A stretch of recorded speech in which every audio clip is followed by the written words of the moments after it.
Hi friends, இன்றைக்கி வந்து சேப்பங்கிழங்கு எப்படி நம்ம எங்கள் ஊர் சைடில் என்னோடய பாட்டி எப்படி குழம்பு செய்வாங்க அந்த மாதிரி தான் நான் செய்ய போகிறேன்.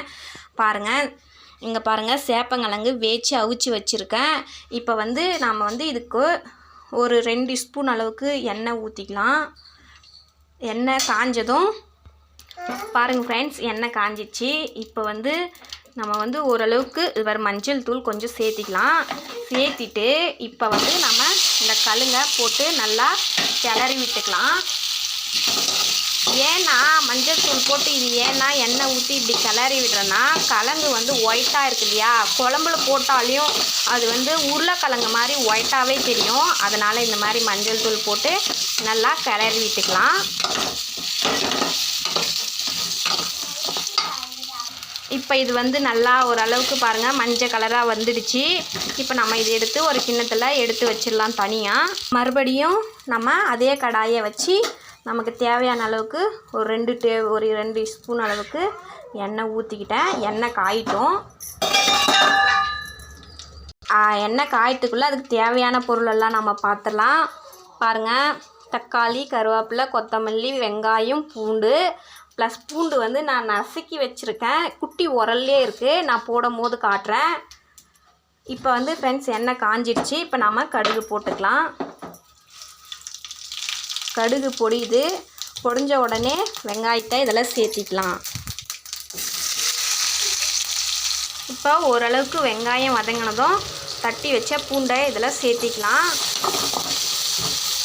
அதுவும் நல்லா போட்டு கிளறி விட்டுக்கலாம் ஃப்ரெண்ட்ஸ்.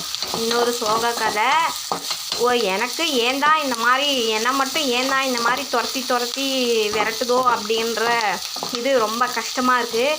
ஒரு கீரி புள்ள ராவடி தான் போச்சு, போடாவின்னு தான் கோழி பொழைச்சிக்கும் அப்படின்னு சொல்லிட்டு பார்த்தா நெக்ஸ்ட்டு நாய் தொல்லை தாங்கலை. நைட்டு நான் விடிய காலை 4 மணிலேருந்து கோழிங்களை கூண்டுக்குள்ளே போய் சேதாரம் பண்ணி நிறைய கோழிங்களை சாகடிச்சிச்சு. ப்ளஸ் குஞ்சு கோழிங்களை எல்லாத்தையும் சாப்பிட்டு போயிடுச்சு. அதில் ஒரு 4 கோழி மட்டும் கூண்டுக்குள்ளேயே கடிச்சு வச்சுட்டு போயிட்டு இருக்கு. வேணும்னா நான் அதை உங்களுக்கு காட்டுறேன் பாருங்கள் ஃப்ரெண்ட்ஸ். ஒரு ஷார்ட்ஸ் வீடியோவை எடுத்து போடுறேன். ஏன்னா இப்படி இது பண்ணுதோ தெரியல. சரி, நாய்ங்களுக்கு கொன்றுடுங்க அப்படின்னு சொல்லிட்டு சொல்கிறாங்க. ஆனால் நம்மளால் அதை செய்ய முடியாது. இப்போ வெங்காயம் நல்லா வதங்கிடுச்சு. இப்போ இது கூட தக்காளியை கருவேப்பிலையை போட்டு கிளறி விட்டுறலாம். சும்மா ஒரு 2 நிமிஷம் போட்டு கருவேப்பிலையை போட்டு கிளறி விட்டுக்கலாம்.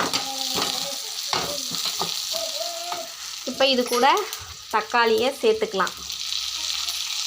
பாருங்கள் ஃப்ரெண்ட்ஸ், இப்போ நல்லா தக்காளி வதங்கி வந்துடுச்சு. இது கூட நம்ம வீட்டில் அரைச்சி வச்ச மிளகாத்தூளை சேர்த்திக்கலாம். உங்களுக்கு தேவையான அளவுக்கு மிளகாத்தூளை சேர்த்திக்கோங்க. எனக்கு நான் தேவையான அளவுக்கு 2 ஸ்பூன் மிளகாத்தூளை நான் சேர்த்துக்கிட்டேன்.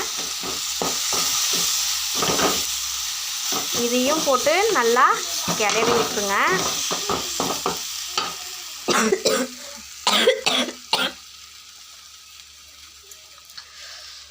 இப்போ இதுவும் நல்லா வதங்கி வந்துடுச்சு. இப்போ இது கூட நம்ம கரைச்சி வச்சுருக்க புளிக்கரைசலை இதில் சேர்த்திக்கலாம்.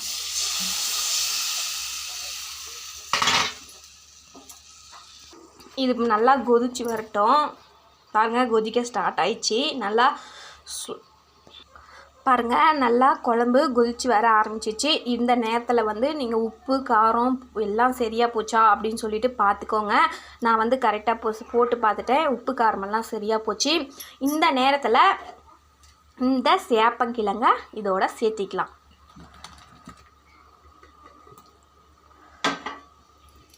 கொட்டிட்டு இதையும் போட்டு நல்லா கிளறி விட்டுடலாம்.